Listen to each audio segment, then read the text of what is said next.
नमस्कार मित्रांनो, अजित ब्रॉडकास्ट चॅनलमध्ये तुमचे स्वागत आहे। फायनली आपण आज वसईला चाललोय, भुईगाव इकडे। तिकडे स्वामी समर्थांचे मठ आहे, तिकडे आपण चाललोय। चला तर व्हिडिओला सुरुवात करतो। फायनली आलोय आपण मठाच्या बाहेर। जर तुम्हाला इकडे यायचे असेल तर वसई स्टेशन पासून 8.5 किलोमीटर अंतरावरती आहे भुईगाव गाव। तिकडे सुंदर असे मठ आहे। तुम्हाला इकडे यायचे असेल तर रिक्षाने आणि बसने तुम्ही येऊ शकता। इकडे यायला फक्त तुम्हाला 10 ते 15 मिनिटं लागतील। बघा, हे प्रवेशद्वार आहे स्वामी समर्थ मठ भुईगाव वसई। तुम्हाला जाण्याआधी इथे देवदेवतांचे दर्शन घेता येईल। दाखवतो तुम्हाला इकडे काय काय। हे बघा, ते देवदेवतांचे फोटो लावलेले आहेत आणि स्वामींचे ते तुम्ही बघू शकता। तिथे दर्शन घेतल्यानंतर आपल्याला आता तिथे मठामध्ये जायचं आहे। हे बघा, इथे तुम्हाला सुंदर असं साईबाबांचे दर्शन घेता येईल। बघा, साईबाबांची सुंदर अशी मूर्ती ठेवलेली आहे। त्यानंतर तुम्हाला इकडे दाखवतो गणपती, अष्टविनायक गणपतींचे फोटो आहेत, त्यांचे तुम्ही दर्शन करू शकता। इथे खूप प्रमाणात देवदेवतांचे फोटो लावण्यात आले आहेत, त्यांचे तुम्ही दर्शन घेऊन आतमध्ये जाऊ शकता। हे बघा, इकडे देवींचे फोटो आहेत। बघा, आता आपण फोटो वगैरे तुम्हाला दाखवतो। आता आपण मठामध्ये जाणार आहोत। हे बघा, ही आहे एंट्री स्वामींच्या मठामध्ये जाण्याआधी।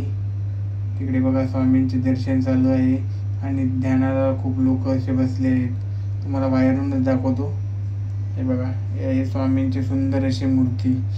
इकडे तुम्ही स्वामींचे भक्त असाल तर नक्की या वसई भुईगाव। हे बघा, इथे दर्शन घेऊन काही लोक ध्यान करत आहेत। आपण आता थोड्या टायमाने आतमध्ये जाणार आहोत। स्वामी समर्थ, ज्यांना अक्कलकोटचे स्वामी समर्थ म्हणून ओळखले जाते। स्वामी समर्थांना दत्त महाराजांचा तिसरा अवतार असे मानले जाते। स्वामी समर्थ यांनी सुमारे 22 वर्ष अक्कलकोट येथे वास्तव्य केले। त्यांचे भक्त त्यांना देवाप्रमाणे पूजतात। स्वामी समर्थांनी अक्कलकोटमध्ये खूप सारे चमत्कार केले आणि लोकांच्या अडचणी दूर केल्या। त्यामुळे भारतभर स्वामींचे खूप सारे आता भक्त आहेत। मला फायनली आपले दर्शन झाले आहे। आता तुम्हाला बाहेरील दाखवतो। तिकडे दर्शन घेतल्यानंतर तुम्ही शांततेसाठी बसू शकता। तिकडे काय काय ठेवलेले आहे तुम्हाला मी दाखवतो। हे बघा, या ठिकाणी स्वामी समर्थांच्या पादुकाही ठेवलेल्या आहेत, त्याचे तुम्ही दर्शन करू शकता। स्वामी समर्थांनी 1878 मध्ये समाधी घेतली होती।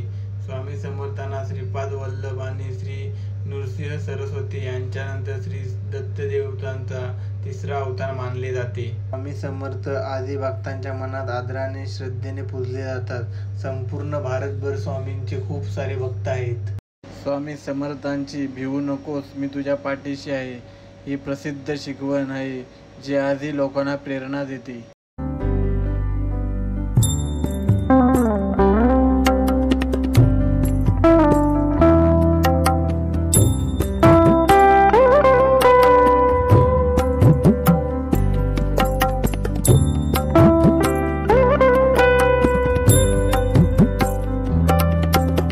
चला, फायनली दर्शन वगैरे झाले स्वामींचं।